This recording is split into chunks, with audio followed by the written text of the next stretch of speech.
Bom, boa tarde a todos. Assim como os que me antecederam, eu preciso agradecer imensamente ao professor Tércio e à Sônia pelo convite. Já faz algum tempo que eu não vim aqui, acho que no começo, quando eu vim, era bem menos gente, e agora eu vejo que o seminário cresceu bastante, está bem bacana. E, bom, depois que eu entrei no CECIF, grande parte desse discurso que eles colocaram já estava sendo construído e eu fiquei extremamente feliz e seduzida por ele. Descobri que eu era jurista, mas no fundo uma economista bastante frustrada. Tudo que eles falavam fazia muito sentido para mim, mas eu tinha uma grande preocupação de como é que a gente ia colocar isso de pé do ponto de vista de legalidade, ou seja, como é que a gente ia colocar numa legislação tudo isso que eles diziam que ia ser tributariamente bom para o nosso país. Porque a gente tem aqui no Brasil uma tradição jurídica extremamente distinta dos outros países do ponto de vista de interpretação. A gente tem uma herança dogmática, especificamente no direito tributário, que não conversa com nenhum desses conceitos econômicos. E a gente lê nos jornais que a gente vai instituir um IVA, mas os juristas não têm a menor ideia do que é valor adicionado. Aliás, nem do que é IVA, nem do que é imposto sobre valor adicionado.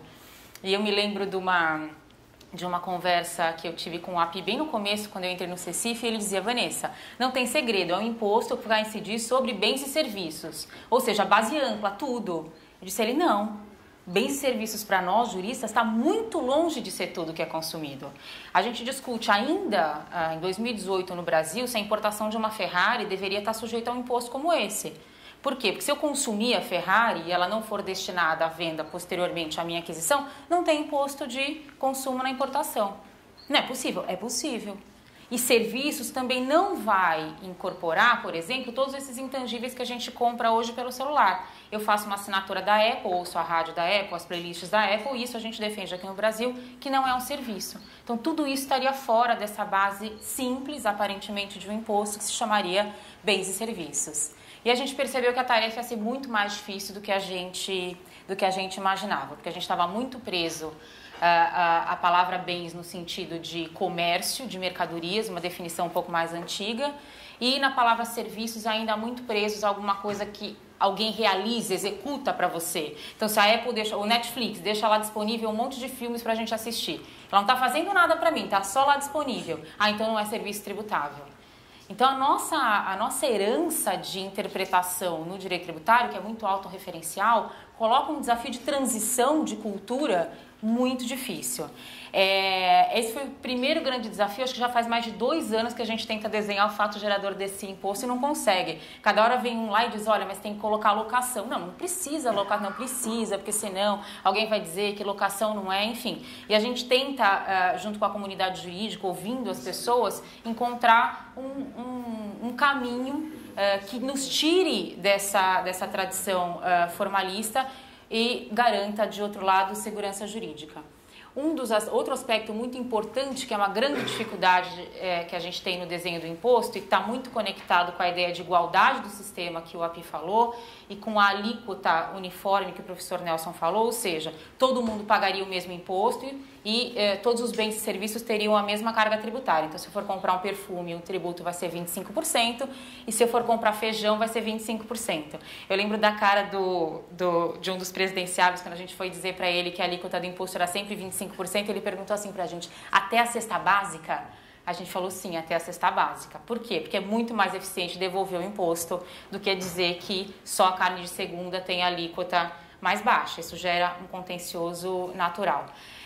E quando eles acordaram sobre essa alíquota única e mostraram os benefícios de todo mundo pagar 25% e depois você restituir quem tem que ser restituído, porque se eu compro a carne, eu não preciso ser restituída desse imposto, mas as pessoas de baixa renda vão precisar efetivamente ser, a beleza foi tentar encontrar como desenhar isso sem ferir a Constituição, porque a gente tem na Constituição princípios da capacidade contributiva, da essencialidade, da seletividade, um rol de pelo menos uns 20 princípios que a gente estaria afrontando, cobrando imposto igual de todo mundo, por incrível que pareça. Então, como é que a gente faz para ultrapassar essa cultura jurídica e garantir que no desenho do imposto a gente efetivamente concretize todos esses princípios? Porque a nossa maior preocupação é, se a gente errar uma palavra, todos esses objetivos que a gente está pretendendo aqui podem ir por água abaixo.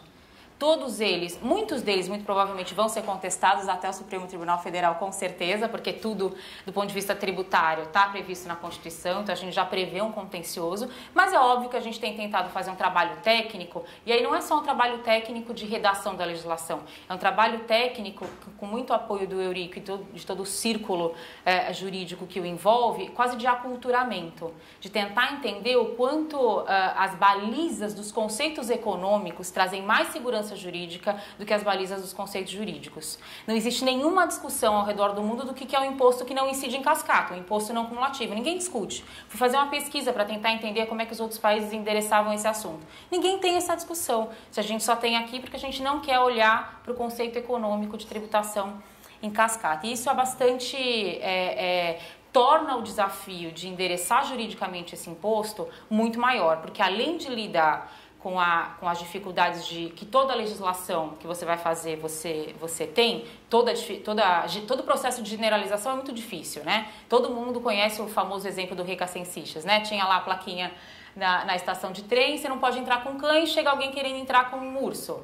Com urso pode, porque urso não é cão. Então, enfim, esse exemplo é o exemplo que a gente sempre usa para tomar cuidado na hora de desenhar a legislação. Mas para além dessa dificuldade natural do processo de generalização, a gente tem que lidar com toda uma cultura jurídica secular que trabalha a interpretação do direito de forma muito afastada da economia. No final das contas, tudo que o Eurico disse, tudo que o professor Nelson disse e o API disse aqui, são princípios econômicos da tributação do consumo.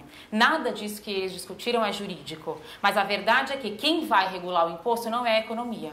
Quem vai regular o imposto é a PEC, que a gente está terminando de preparar, e a lei complementar, que eu não consigo terminar de jeito nenhum e tem que entregar até o final de janeiro. Então, acho que é isso que eu queria dizer sobre o aspecto jurídico, o papel jurídico que o CECIF tem prestado nesse processo de reforma tributária. Obrigada.